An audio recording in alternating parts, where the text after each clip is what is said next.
안녕하십니까. 가장 빠르게 만나는 글로벌 뉴스 분석 굿모닝 530 글로벌 이주호입니다. 자, 2부로 이어가도록 하겠습니다. 지난 금요일 미국 증시는 이 독립기념일로 맞아서 휴장을 했습니다. 그러다 보니까 미국 시장에서 시장 관련된 뉴스는 그렇게 많지 않았는데요. 다만 반대로 코로나19 확산과 관련된 뉴스는 지속적으로 이어졌습니다. 미국 내 하루 확진자 수가 5만 명을 훌쩍 뛰어넘어서 확산세가 거세게 계속 진행이 되고 있죠. 특히 텍사스와 플로리다 같은 최근 핫스팟 지역들은 독립기념일에도 일일 신규 확진자 수가 일일 최대 신기록을 계속 갈아치웠습니다. 이로 인해서 이 일부 지역에서 일어나고 있는 경제 재개 중단 현상이 더 커지는 것 아니냐는 우려가 있긴 합니다만 3, 4월에 우리가 목격을 했던 것처럼 전면적인 봉쇄 조치가 단행될 가능성은 그렇게 높지 않다는 게 시장의 평가입니다. 왜냐하면 최근 감염자는 대부분 젊은 층이다 보니까 이런 젊은 층들은 무증상이나 아니면 가벼운 증상으로 그냥 넘어가게 되고 이것이 사망률의 지속적인 하락으로 나타나고 있다는 게 바로 그 근거인데요. 그렇다 보니까 이번 주에는 시장을 방향 가름할 주요 지표는 많지 않고 코로나19보다는 오히려 추가 부양책의 진행 여부에 훨씬 더 시장은 주목하게 될 것으로 보입니다. 추가 부양을 해야 된다는 것에 대해서 미국 행정부에서는 이견이 없습니다만 세부 내용에 여야의 어떤 이견 차이가 있다 보니까 추가 부양책이 지연될 가능성, 만약에 지연된다면 그것이 금융시장의 악재가 될 것이다. 이런 전망이 나오고 있습니다. 자, 우리도 이런 부분들을 염두에 두면서 이번 주 시장을 맞이해야 될 것으로 보입니다. 지난주 시장 한번 돌아보면서 이번 주 준비해 보도록 하겠습니다. 굿모닝 530 글로벌 2부 바로 출발하겠습니다.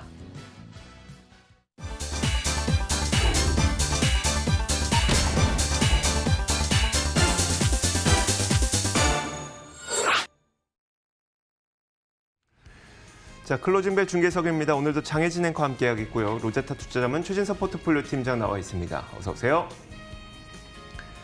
자, 먼저 장혜진 앵커가 지난주 미국 시장이 어떻게 흘러왔는지 그리고 유럽 시장이 금요일은 어떻게 마감됐는지 정리해 주실까요? 네, 현지 시간 3일 미국 증시는 독립기념일인 4일을 앞두고 휴장을 했습니다. 따라서 지난주 월요일부터 목요일까지 한 주간의 흐름을 살펴보면요. 주간 기준으로 다우지수는 3.3%, 나스닥이 4.6%, S&P 500지수가 4% 상승하면서 마감을 했습니다.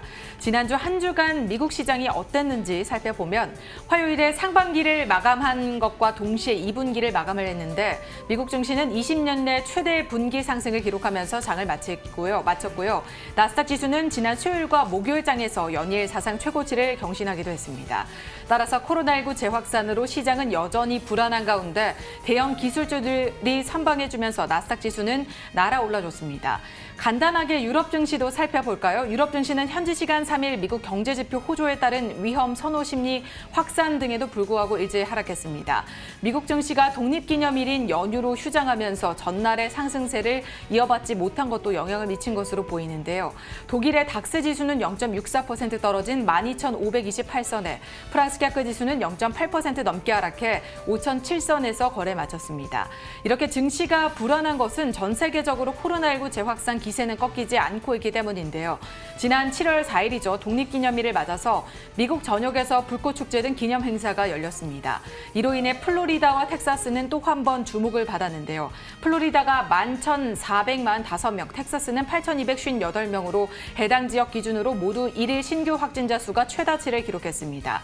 이 두 주의 코로나19 검사 대비 확진자 비율이 14%까지 기록을 하면서 WHO가 경제재개 조건으로 제시한 기준인 5%를 넘어 경제 봉쇄가 불가피할 수 있다라는 일각의 의견도 있었고요. 독립기념일 행사 강행에 따른 퍼펙트 스톰, 즉 크고 작은 악재들이 동시다발적으로 일어남에 따라서 여러 위기들이 발생할 수 있다는 지적도 제기됐습니다.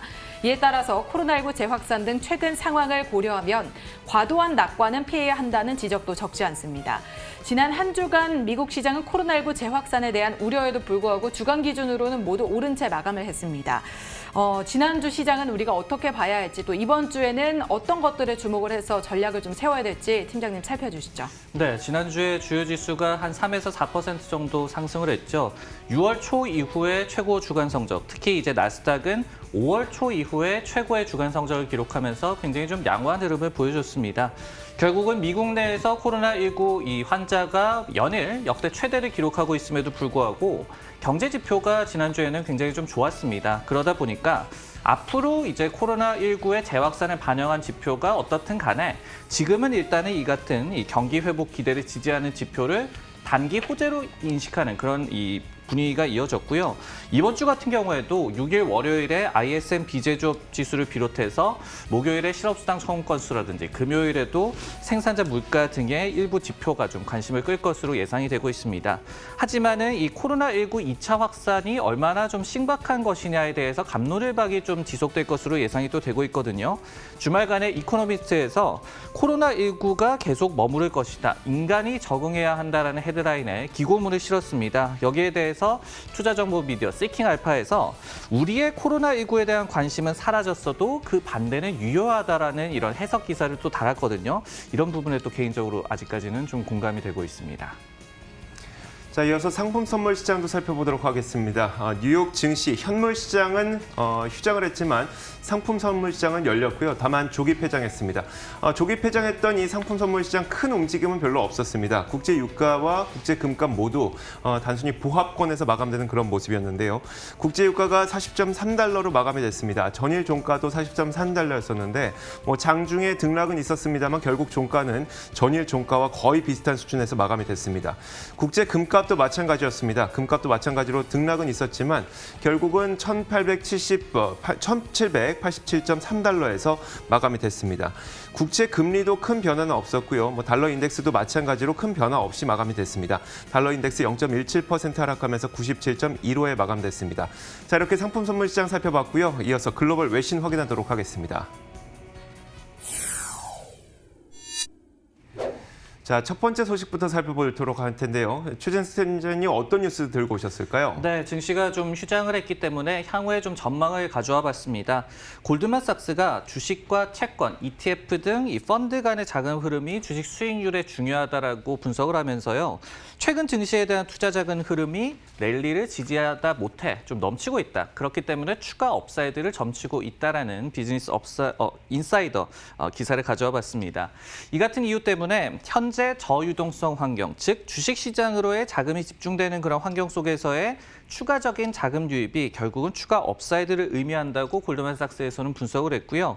다만 이 코로나19에 따른 급락 이후 개인 투자자들이 시장에 좀 많이 유입이 된 것이 증시 상승에 결정적으로 기여한 것은 아니다라는 또 분석을 내놓기도 했습니다.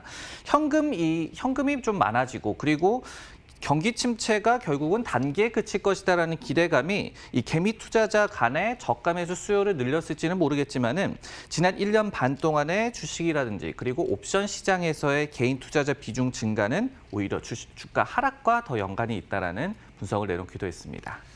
자, 한국에서는 동학개미 운동이 있었고요. 미국에서는 이를 좀 달리 말해서 서학개미 운동이라고까지 이야기가 나왔는데 바로 이 서학개미 운동이 로빈후드 아니었겠습니까?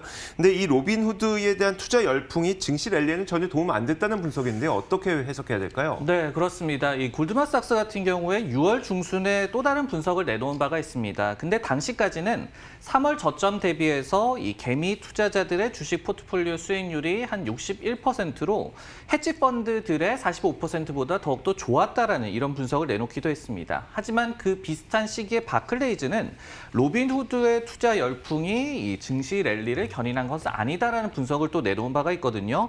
당시에 바클레이즈 같은 경우에는 개인 투자자들의 이 투자 수요가 급증했던 화장품 업체 코티 같은 경우에 주가가 오히려 크게 부진했던 예를 들면서 이같이 주장을 했는데요. 골드만삭스도 해당 분석이 이번에는 또 동의한 셈이라고 저희가 해석을 하면 될 것 같습니다. 즉 개미 열풍이 결국은 코로나19의 경제 영향이 일시적이다라는 심리 하에 증시에 대한 저평가 매력이 좀 상승을 했고 그리고 투자 수요가 증대됐던 그 현상의 일부분일 수는 있겠지만은 개인 투자자들의 이 투자 열풍이 랠리를 견인한 원인은 아니라는 게 양사의 입장으로 보여집니다.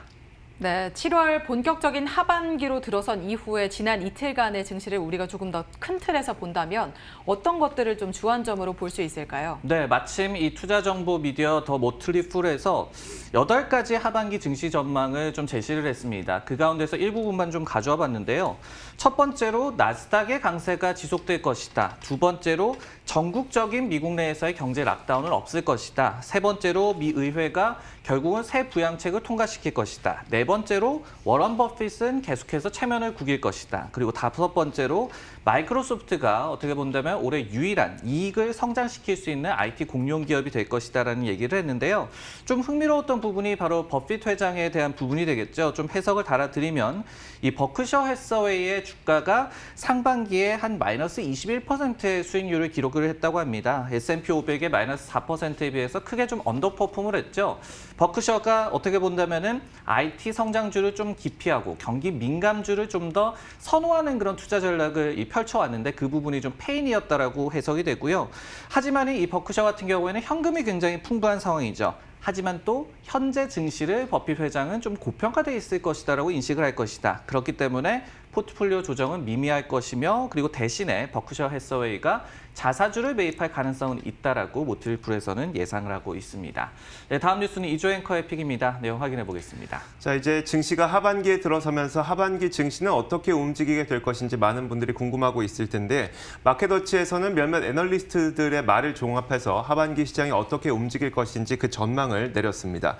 제목과 함께 살펴보시면요. Forget earning 시즌이죠. 그러니까 어닝 시즌은 거의 잊어라. 어닝 시즌은 이번에 거의 의미가 없을 것이다. 라고 전망을 하면서 그 부제로 2020년 남은 기간은 어떤 일이든 나타날 수 있다라고 얘기를 했습니다. 변동성이 굉장히 커질 수 있다는 점을 경고한 건데요. 자, 마켓워치가 정리한 몇몇 애널리스트들의 의견 한번 살펴보도록 하겠습니다. 자, 먼저 첫 번째로 로젠버그 리서치의 데이비드 로젠버그는 이렇게 분석을 했습니다. 지금 현재 우리 시장은 앞으로 좋아질 것이라는 수많은 데이터를 당겼었다면서 그렇기 때문에 시장은 내려갈 수 있다고 전망을 했고요. 그 다음으로 알리 인베스트먼트의 투자 전략가인 린지 벨은 대선이 있던 해를 정리를 해보면 첫 번째 1분기에 마이너스를 그리고 2분기에 플러스를 그리게 되면 남은 하반기 동안 주식시장은 평균적으로 8% 올라가더라라고 상승 전망을 하면서도 2020년에는 어떤 일이든 일어날 수 있기 때문에 이런 점은 명심해야 된다. 이렇게 조언을 하기도 했습니다. 자, 몇 가지 컨센서스가 형성되고 있는 이 월가의 의견들을 한번 종합을 해보면 이렇습니다.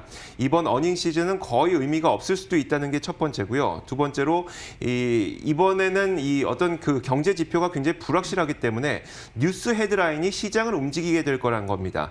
일단 S&P 500 기업 가운데 절반가량이 가이던스를 제시하고 있지 않기 때문에 어닝 시즌은 거의 의미가 없을 것이고 또 뉴스 헤드라인이 이런 가운데서 시장의 방향을 흔들게 될 것이다라는 분석이겠죠. 또한 머서 어드바이저 그룹의 최고 투자 책임자는 이렇게 평가를 했습니다.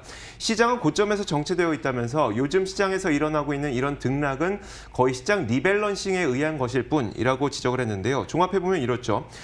최근 시장에서 이 등락이 일어나고 있습니다. 고점에서 등락이 일어나고 있는데 이거는 그냥 시장에서 리밸런싱이 일어나고 있는 것이기 때문에 시장은 방향성을 못 찾는 것이고 곧 다가올 어닝 시즌은 큰 의미가 없을 뿐만 아니라 시장은 뉴스에 따라서 앞으로 변동성이 굉장히 크게 일어날 것이다. 이렇게 전망을 해볼 수가 있을 텐데요. 팀장님, 이뿐만 아니라 이제 월가에서 하반기 시장을 어떻게 바라보고 있는지 궁금한데요. 네, 하반기 시장 전망에 대해서 좀 말씀을 드리자면은 혼재 양상을 좀 띠고 있습니다. 그 가운데서도 좀 상승장에 대한 좀 기대감도 남아있다라고 말씀을 드리겠습니다. 결국은 코로나19 이슈가 계속해서 남아있기 때문에 단기 변동성은 있겠지만은 일부 그리고 기본적으로는 또 상승장도 아직까지는 기대하고 있다라고 정리를 할 수가 있을 것 같은데요. 오펜하이머 같은 경우에는 코로나 이슈 등의 헤드라인 리스크 그리고 투자자들 간의 불안심 등으로 인해서 단기 변동성은 있을 수는 있다. 하지만은 상승장 전망은 당사는 좀 유지를 한다라는 분석을 내놨고요. JP모건 같은 경우에도 적극적인 부양 기조가 아직까지 남아있고 그리고 최근에 코로나19의 감염자 대부분이 젊은 층이라는 부분들이 팬데믹의 심각성을 좀 떨어뜨린다라고 얘기를 하면서 중장기 전망을 또 긍정적으로 아직까지는 제시를 하고 있습니다. 자, 마지막으로 장혜진 앵커가 꼽은 외신도 살펴보도록 하겠습니다. 네, 지난 주말 코로나19 확진자 수가 굉장히 많이 늘어났는데요. WHO에서는 전 세계 코로나19 일일 신규 확진자 수가 사상 최다를 기록했다라고 전했습니다. 하루 21만 2,326명으로 사망자 수도 5,100명까지 늘어났는데요. 이 WHO 기준으로 전 세계 코로나19 일일 신규 확진자 수가 20만 명을 돌파한 것은 또 이번이 처음이라고 합니다. 이로써 현재까지 코로나19 총 감염자 수는 1,090만 명을 기록하게 됐고요. 토요일 기준으로 가파른 증가세를 나타내고 있는 곳은 역시나 미국과 중남미 지역이었습니다. 위 지역에서만 13만 명이 하루 사이 늘어났고 전 세계 이 확진자 수의 비율로 보면 60%를 넘는 규모입니다. 특히 업데이트된 텍사스의 소식도 살짝 전해드리면 텍사스주 휴스턴시에서는 코로나19 양성 판정 환자 비율이 25%까지 늘어나면서 휴스턴 시내에 있는 모든 병원의 ICU를 코로나19 감염 환자들이 차지할 만큼 중환자 수가 굉장히 많이 늘어났다라는 소식이 전해지고 있습니다. 가장 큰 요인으로 작용한 것은 역시나 미국의 독립기념일이었겠죠. 트럼프 대통령이 독립기념일 불꽃축제 행사 등을 강행해서 미국의 하루 신규 확진자 수가 5만 3천 명까지 늘어났습니다.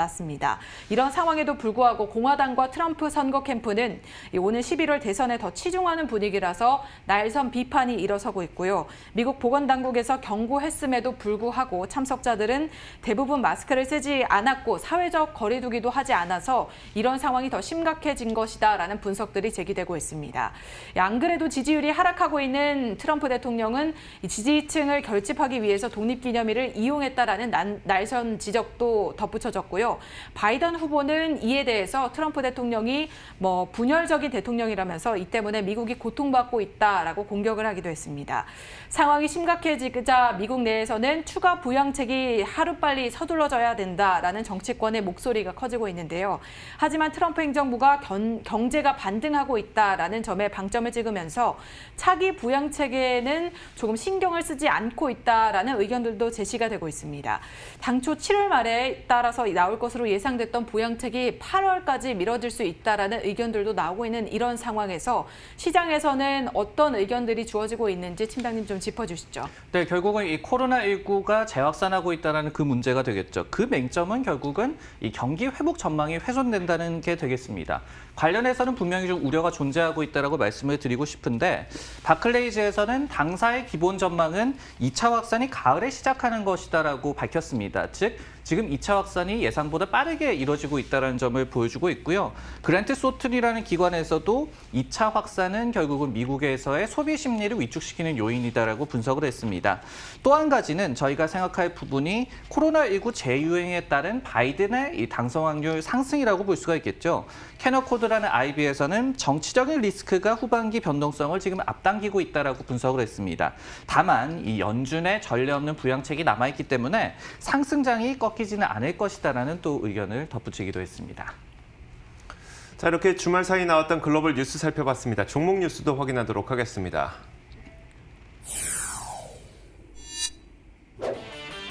오늘의 종목 뉴스입니다. 아마존이 코로나19 재확산에 프라임데이를 또 연기했습니다. 인텔에서는 5G 시대를 맞아 페이스북에 이어서 인도통신 공룡에 2억 달러를 넘게 투자한다는 소식이 전해졌습니다. 미국 재무부가 5개의 항공사의 첫 대출을 확정했습니다.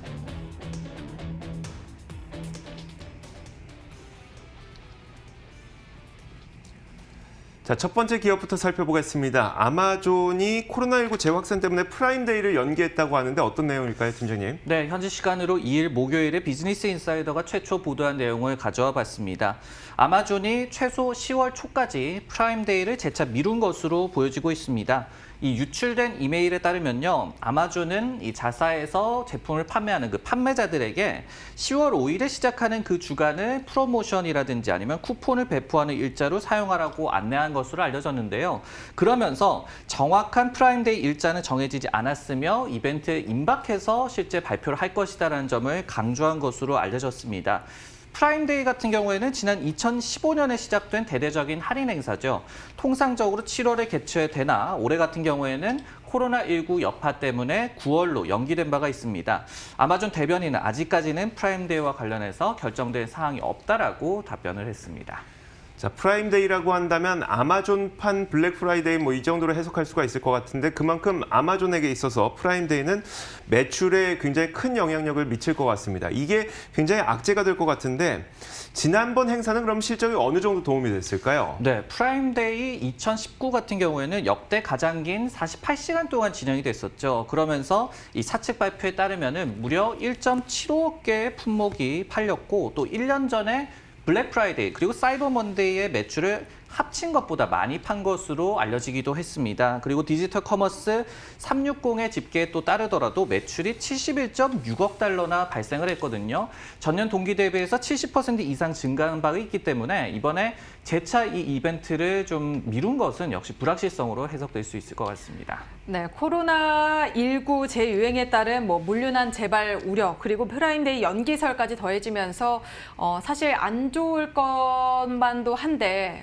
아마존의 주가는 잘 가고 있습니다. 최근에 이 아마존에 대한 투자 의견 어떤 의견들이 제시되고 있나요? 네, 맞습니다. 이렇게 이 일부 악재가 좀 발생을 하고는 있지만은 결국은 코로나19가 재확산되고 있기 때문에 여기에 따른 이른바 집콕주의 매력이 좀 재부각되고 있죠. 그러면서 아마존의 주가도 6월에 13%나 상승을 했고요. 7월장 들어서도 이틀간 또 4.8% 추가 상승하면서 굉장히 좋은 흐름을 유지하고 있습니다. 투자 의견도 비교적 좀 우호적입니다. 선트러스트에서 최근에 최고 목표 주가 3,400달러를 제시한 이후에도 미주호 증권에서 이 목표 주가를 2,550에서 3,100달러로 상향 조정을 했거든요. 그러면서 전자상거래와 클라우드의 동시 모멘텀을 계속해서 누릴 것이다라고 예상을 했습니다. 그러면서 또 호실적이 예상된다고도 덧붙였습니다. 여기에 더해서 또 베어드라든지 뱅크 오브 아메리카 등의 기관들도 최근에 아마존이 자율주행 스타트업을 인수를 했죠. 이 부분에 대해서 또 호평을 남기기도 했습니다. 네, 다음 종목 뉴스는 이조 앵커의 픽입니다. 내용 확인해 보겠습니다. 자, 반도체 기업인 인텔이 인도 최대 이동통신사를 보유하고 있는 기업이죠. 지오 플랫폼에 투자하면서 인도 시장 공략에 나섰다는 소식입니다. 이 관련 내용을 CNBC 기사를 통해서 살펴보도록 하겠습니다. 제목에서 보시는 것처럼 인텔이 지오 플랫폼에 투자를 하게 됐는데 이 지오 플랫폼이라고 하는 기업은 바로 3개월 전에 페이스북이 57억 달러를 투자했던 그런 기업입니다. 인도에서 굉장히 큰 기업 가운데 하나인데 일단 이번 투자로 인해서 인텔은 지오 플랫폼의 지분 0.39% 아주 크진 않습니다만 0.49%의 지분을 확보하게 됩니다. 도대체 이 지오 플랫폼이 어떤 기업이길래 이 미국에서도 이 인텔의 투자를 관심 갖고 지켜보고 있을까요? 자, 먼저 지오 플랫폼은 인도 최고 부호인 무케시 암바니가 이끄는 릴라이언스 인더스트리 산하에 있는 기업입니다. 인도 최대 이동통신사인 릴라이언스 지오를 소유하고 있는 기업인데 구조를 보면 이렇습니다. 릴라이언스 그룹이 있고요. 그 아래에 지오 플랫폼이 있고 이 지오 플랫폼이 바로 릴라이언스 지오라는 이동통신사를 보유하고 있는 구조인데 그 중간 단계에 있는 지오 플랫폼에 인텔이 투자를 하게 된 겁니다. 인도는 13억 5천만 명의 아주 거대한 인구를 보유하고 있고 최근 또 빠른 기술 발전이 이루어지고 있다 보니까 투자자들은 절대 놓칠 수 없는 시장이 바로 인도 지역이죠. 이런 시장에서 지오 플랫폼은 2016년 기준으로 3억 8,800만 명의 4G 가입자를 또 보유를 하고 있습니다. 4G 가입자를 이렇게 많이 보유하고 있다는 것은 5G로 전환하게 됐을 때 그만큼 가입자가 많다는 것을 의미하게 되는 것이죠. 그러다 보니까 5G 시대를 맞아서 인도 시장을 공략하기 위해서는 이 기업에 대한 투자를 빠뜨릴 수 없다는 것이 시장의 중론이고요. 이런 기업에 투자를 하게 된 겁니다. 페이스북이 사실 이 기업에 57억 달러를 투자하겠다고 한 것이 3개월 전인데 왓츠앱에 투자를 했을 때가 19억 달러였습니다. 19억 달러 인수한 이후에 가장 큰 규모의 투자인데 그만큼 인도 시장의 중요성을 방증하는 것이고요. 이곳에 인텔도 투자 합류했다는 것은 물론 지분 규모는 아주 크진 않습니다만 인도 시장 공략이라는 상징적인 의미를 갖고 있는 것으로 보입니다. 팀장님, 인텔의 이번 그 투자 결정에 대한 판단은 어떻게 내리는 게 좋을까요? 네, 무엇보다도 엄청난 가입자 수를 갖춘 현지 플랫폼사에 대한 투자를 통해서 인도에서의 디지털 변환기에 좀 수혜를 얻겠다. 이 부분을 좀 중요하게 여기면 될 것 같습니다. 번스타인 같은 경우에는 2023년까지 지오 플랫폼의 가입자가 5억 명에 도달할 것이다. 그리고 2025년께는 이제 시장의 절반을 지배할 것으로 예상을 실제로 하고 있습니다. 그리고 두 번째로 특히 이 회사가 최근에는 다양한 이 애플리케이션이라든지 아니면은 장비 부분까지도 발을 굉장히 좀 넓히고 있습니다. 최근에 지오 미트라는 화상회의 서비스를 내놓기도 했고요. 그리고 자회사 릴라이언스 지오 같은 경우에는 지난달에 자체적인 5G 장비를 출시하는 것을 또 허가 신청을 내기도 했습니다. 인텔 같은 경우에는 최근에 이 스마트폰용 칩 시장에서는 좀 입지가 줄어들기는 했지만은 다른 부분에서 결국은 또 이 납품할 수 있는 그런 수요를 좀 창출하겠다는 뜻으로 해석을 할 수가 있을 것 같습니다. 상황이 이렇다 보니까 지오 플랫폼 같은 경우에는 올해 무려 11차례 152억 달러의 자금을 조달했다고 하거든요. 작년에 인도 스타트업 전체가 이 조달한 금액이 145억 달러였다고 합니다. 그거를 이미 한 회사가 넘어선 셈이 될 텐데 그만큼 인도에서는 굉장히 핫한 회사라고 볼 수가 있겠네요. 자, 좋습니다. 마지막으로 장혜진 앵커가 꼽은 종목 뉴스도 확인해 보도록 하죠. 네, 미국 재무부가 항공사 5곳과 대출 합의에 대한 합의를 마쳤다는 소식이 전해졌습니다. 대출 조건을 확정한 것으로 알려진 항공사는 위와 같은데요. 아메리칸 항공을 비롯해서 하와이안, 스카이웨스트, 그리고 스피릿과 프론티어 에어라인이 해당이 되겠습니다. 아메리칸 항공을 제외하고는 사실 굉장히 소규모 항공사들에 해당이 되는데요. 지난 3월 미국 의회에서 통과된 경기 부양책에 의회는 항공사들에 대한 대출 지원 예산으로 250억 달러, 우리 돈으로는 30조 원을 편성을 했습니다. 여기에 처음으로 이제 대출을 받은 항공사들이 위 5곳이 되겠습니다. 앞서 미국 정부는 이번 대출과는 별도로 주요 항공사들의 대규모 해고를 막기 위해서 오는 9월까지는 상환할 필요가 없는 또 250억 달러의 보조금을 지원을 하기도 했습니다. 그런데 대출을 통한 직접적인 자금을 수혈하는 것은 이번이 처음이 될 텐데요. 재무부는 아직까지 구체적인 대출 규모나 대출 기간은 공개를 하지 않았지만 항공사들이 담보나 지분 또는 선순위 대출 채무 증서 등을 제공해야 할 것이다라고 밝히기도 했고요. 또 이외에도 델타 항공과 유나이티드 항공 또 사우스웨스트 항공 등도 미국 재무부에 대출 신청을 한 것으로 알려졌지만 아직까지 이 대출이 가능할지 그 여부에 대해서는 알려지지 않은 상태입니다. 다만 외신에서는 이 정부의 자금이 투입이 되더라도 코로나19로 인해서 항공사들이 상당히 큰 어려움을 겪고 있기 때문에 빠른 시일 내에 해결이 되긴 어려울 것이다라는 분석들이 나오고 있는데요. 이르면 2023년, 늦으면 2025년까지는 코로나19 사태 이전의 항공 수요를 회복하기는 어려울 것이다라는 전망들이 많이 나오고 있습니다.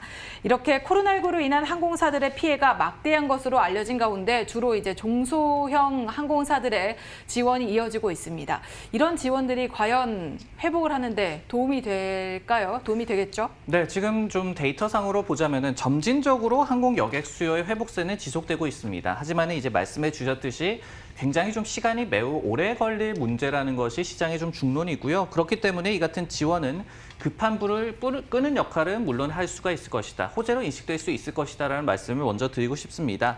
하지만 한 가지 생각할 문제는 정부 지원이 있을 때는 무조건 그 기사 내역에서도 나왔지만은 여러 가지 정보를 제공한다든지 담보를 제공한다든지 이런 조건이 달리게 됩니다. 예를 들어서 과거에도 이 연방 정부의 보조금을 받으면 항공사들이 무급 휴가를 줄 수 없다라는 그런 단서 조항이 달리기도 했었죠. 이런 경우에 항공업계에서 어떤 자체적인 비용 절감을 하려는 노력이 좀 차질을 빚을 수가 있겠고 그리고 이런 관련 소식이 전해졌을 때 시장 반응이 어떨지는 또 별개의 문제라고 생각을 해봐야 될 것 같습니다.